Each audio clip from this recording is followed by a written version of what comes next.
Welcome to PlotLines, where we'll use our over 30 years of experience in real estate communications to uncover the real stories behind real estate. I'm Heather Crowell. And I'm Britni Acriveau. Dive in with us as we invite guests to break down the ever-changing landscapes of real estate together.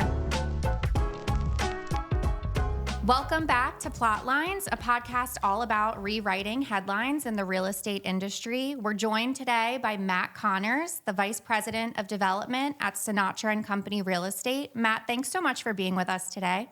Oh, it's my pleasure. Thank you. Great to talk with you guys again. Yeah. So why don't you tell our listeners a little bit about yourself and what you do at Sinatra? Sure. Yeah. So, we're a pretty young company.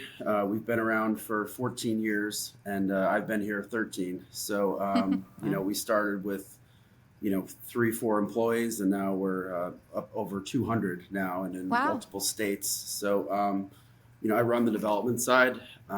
So we are predominantly multifamily. We have a few mixed use properties and some commercial properties, but, really multifamily assets are kind of our strengths between New York and Florida and Illinois. And I run all the development projects. So anything, historic tax credit projects or brownfield cleanup program projects, new builds, adaptive reuse, anything that, that comes across my desk and we can build, I'm happy to be a part of it. So, come a long way in those 13 years and learned a lot and, still thriving between our offices here in Buffalo, New York, and then in Tampa, Florida as well. Awesome. That's great. So speaking of your offices in Florida and Buffalo, I think, one of the things that we notice is that they're kind of like polarizing markets and they have different issues, rent control, eviction moratoriums, things like that. So just tell us what are you seeing? Tell us about the differences in the markets and in kind of all the markets you operate in and, Sure. How you guys navigate those different situations. Sure. Yeah. Well, it's funny when I tell people, our offices are in Buffalo and Tampa, obviously very different markets and places. Yeah. But so I'm born and raised in Buffalo, and so is Nick Sinatra, Okay. our founder and CEO. So, everyone said we were crazy for investing in Buffalo to start, but we have to know the market of where we're investing, right? Yeah. So we had some knowledge locally, and luckily that paid off. So we have the New York side, and then about 6 years ago we bought our first asset in Florida, and then just kind of expanded from there. And honestly, just liked Florida. Obviously, it's pretty friendly in terms of development. I would say that compared to New York, there's a little less red tape in terms of entitlement processes. Obviously, it's not without its challenges in certain markets, Sure. but we have to kind of capitalize on our focus areas, right? So we figured, all right, we're going to plant a flag in Florida because we like the weather and the opportunity down there. Yeah. But we try not to deviate too far away from those two areas, and although they're very different, obviously with New York with various issues regarding rent control, inclusionary zoning, the affordable housing initiatives, are obviously it's a challenge because we want more affordable housing, but Right. in New York, for instance, it's challenging because I often feel there's kind of a one size fits all approach from the government for various projects. So, whereas I think Florida is a little bit, more regionalized in terms of their needs from the affordability standpoint too. So, we're just trying to navigate both sides. Obviously, there are challenges. There's a backlog significantly with Florida for entitlement processes, but I think it's a little bit more efficient in many ways because there are less, there's less oversight from, the regulatory boards and et cetera, I think. So. Right. Mm-hmm. So you said they're sort of taking like a one size fits all approach in New York. What would sort of that ideal approach look like to you to tackle some of these issues? Sure. I think so what works in New York City doesn't work in Buffalo, New York, really. Right. So Sure, yeah. they're very different regions. And if you travel Yeah. across the state of New York, I mean, you can be on a beach, in one end of the state and then you're in the mountains. Right, So yeah. obviously that's the same approach with housing. So I think, you know, something like inclusionary zoning, which, takes the approach of making or creating an affordability to every development project. That's what I mean by the one size fits all statement. I think Yeah. that is challenging because, while we want to see more affordable housing, obviously it doesn't pencil out for a lot of these Right. market rate projects to have, 10, 15%, which we're seeing a lot more as a requirement from various state agencies and county agencies too. So I think, if each municipality can kind of understand their needs, from affordable housing studies and then, understanding their supply, I think it can be better focused for what, initiatives need to take place. Yeah. So interesting that you say that because we're obviously here to talk about headlines, right? So one of the headlines or some of the headlines we're starting to see relate to that supply and demand, which obviously also correlates back to affordability, right? If there's not enough supply, rents go up. And one of the okay. Yeah. And I mean, it's interesting, right? Even despite these headlines and market conditions and coming off of COVID, I mean, we all know multifamily continues to be a really stable asset class. And you do a lot of garden style value add. Tell us a little bit about that. Like, why is that still such a strong bet? So I think it's so difficult for people to purchase a home now with, Yeah. to get a mortgage. And, at the end of the day, you have to live somewhere. Everyone has to live, somewhere. Right. So it's a stable asset class because of that reason. Your people are, renting just to see if they can eventually purchase something. So the garden style, we call it kind of workforce housing. It's not, defined as a low income housing tax credit project or anything. Right. But keeping rents where they're attainable, they're still high, relative to years ago, obviously. But I think that it's stable because you never get too low or too high, and I think that it's accessible for people. And when we acquire these garden style assets, if we can just do some upgrades, on the finished packages, et cetera, and create a better quality of life. A lot of these units that we look to acquire are classics, built in the 70s, and just upgrading it generally. And because it's not all about dollars and increasing the rents, it's really just creating an affordable product, but something that people are happy to call home, even if it is temporary until they can purchase a home, et cetera. So Yeah. That makes sense. So I think, one of the things that we sort of have in common is we've done some work. We've done a lot of work in terms of getting projects approved or getting things, through City Hall. And you also mentioned tax incentives. I know you've done a lot of work in that area, both working with municipalities and, getting certain incentives. So tell us a little bit about that and like what strategies you've Sure. seen work and how you've been successful in getting things approved. Some are easier than others. We all know, but Yeah, no, I that's one of my favorite parts of the job is, finding the various, tax credits. And it's really like putting a puzzle together for a lot of these projects because, utilizing the historic tax credits, the brownfield, various, local grants or incentive packages that we can, kind of tap into, whether it's, property tax abatements or sales tax.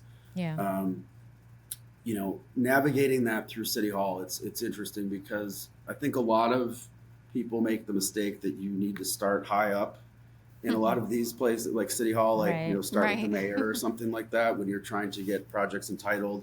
right. But really it is going and just shaking hands and introducing yourself Right. and just showing your commitment to whatever city or town you are in and talking to, people in the permit office and, really just kind of boots on the ground type situation. And I think establishing those relationships makes people want to help you as you're going Right. through some of these projects and, gives a clearer lens. Like if so, for instance, there was a project, it was a new build and we wanted to tap into the 45A program and which is, a property tax abatement, for the value add. And, I was able to get in front of the assessor and just kind of plead the case. And whereas if we just submitted this package, it probably would have been denied. But I explained, our 40% commercial component, and Right. made the case. And getting in those doors is something that is important, because the people that are there every day, and in city halls or different county agencies, et cetera, they're the ones that actually make it work. For a lot of Yeah. these projects. So I think it's so important to be present, and be around people that are actually helping, um, you know, get these projects approved, Yeah. et cetera. Yeah. And as Heather Yeah. mentioned, we do a lot of this work. We often partner with developers and sort of help them refine that messaging to get projects Yeah. over the finish line. What have you found from your experience is the messaging that resonates as you're starting to build those relationships? Is it what it's going to do for the community, or how many units you're going to provide, or is it, Amenities. Yeah. regional economic benefits? Like, what are some of the things that you focus on in those conversations? Yeah, I mean, I think that, obviously every project's specific. If we're doing an Yeah, affordable housing project, that's a different narrative than, of a course. Yeah. market rate on the waterfront type thing. So I think, it's important to be a community impact investor, and Yeah. that's one thing that we pride ourselves on. We donate a lot of profits for various rental properties to nonprofit agencies. Oh, And we nice. partner That's with them great. a lot. So I think explaining, as you go through this entitlement process, and get kind of the green light from various municipalities, it's important to show that this is going to be a net positive for the community. It's not necessarily about the developer. A lot of Right. Yeah. Right. developers come in and say, well, we're going to do this, we're going to do that. you know I try not to keep it, keep the microphone that big for, with a lot of community meetings, because that can be challenging, because Yeah. if you present a project, you're going to get 100 different answers as to how it's Right. going to look and, see. So I think having transparency up front to say, all right, listen, we want to do this, and we want to show how it's going to benefit the community. In many cases, we're adding value to this, but keeping that on the table and making sure that the city is involved, and the planning departments are involved and feel like it's their project. So there's a sense of Right. ownership as well, Yeah. without giving them too much, I think, too, because that can get a little hairy. But yeah, I think just I'm huge on really just making sure that we're an impact investor for communities first, and then tailor it properly so that we can still create a profitable product. Yeah. Yeah. That's great. That makes a lot of sense. I'm sure it's appreciated in the various communities you work in too. So you mentioned you've been with Sinatra for 13 of the 14 years. Started off with just a few properties. I guess my question is sort of twofold. What lessons have you learned along the way, and then has that been primarily, that growth been through development or some acquisition, and how has the mindset shifted there in terms of that? Are we developing? Are we acquiring? Obviously, it's about the return and the investment opportunity, I'm sure. But tell us a little bit about that growth trajectory. Sure. Yeah. I mean, we started. Nick Sinatra and I joke that we've probably made every mistake possible in our careers so far in real estate. So I think being hyper focused on what our strengths are. So our strengths are tax incentive projects, Yeah. historic projects, adaptive reuse, and then value add on the apartment side. So we acquired many assets, like we had some strip plazas that weren't really in our wheelhouse in terms of understanding the needs of that particular asset. Yeah. So I Yeah, think it's different. once we were focused and we understood, all right, we can't touch everything in the real estate space. So like we need Sure. to know what our strengths are, and obviously that came with some headaches and some acquisitions that we they weren't bad acquisitions. It's just basically understanding how to manage them properly, and really understand what our strengths Yeah. are. So it's always a moving target. I think that we have a much better idea nowadays that we want to go into, acquisitions that we can add value. There's upside to it. We typically don't acquire, A products that are, fully stabilized. So I think any place where we can add value, we're always looking at that. And, I'll never say never that we'll get into, more commercial or retail, et cetera. But I think we've kind of found our bread and butter in, adding value for historic projects and, bringing back to life a lot of, vacant, dilapidated buildings.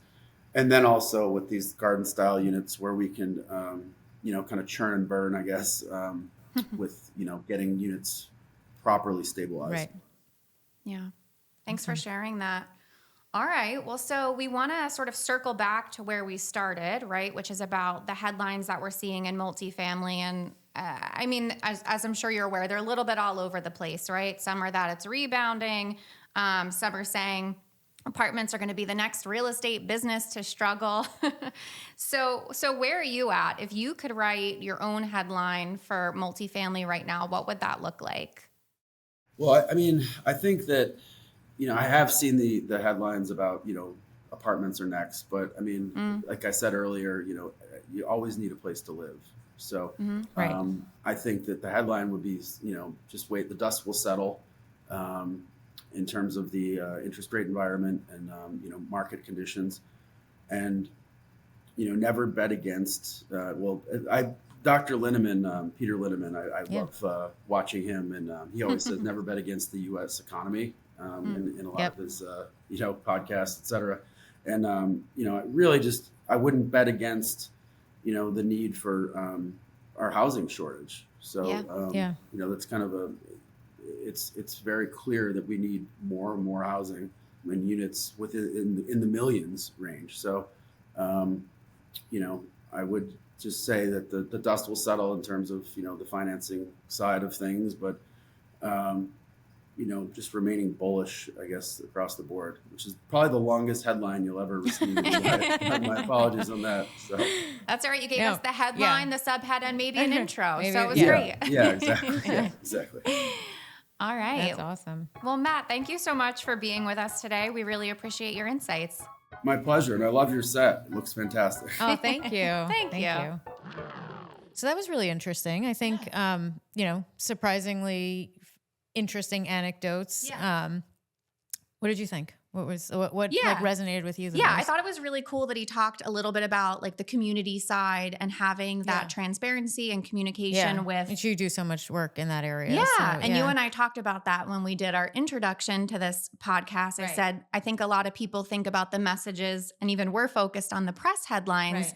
But I think it was really cool that Matt talked about the importance of those local relationships. The other stakeholders. Exactly. Yeah. Yeah. No, I think it seems like they learned a lot over the years. I think one of my interesting takeaways was that stick to your knitting piece where you a lot of people think real estate knowledge is all transferable. Right.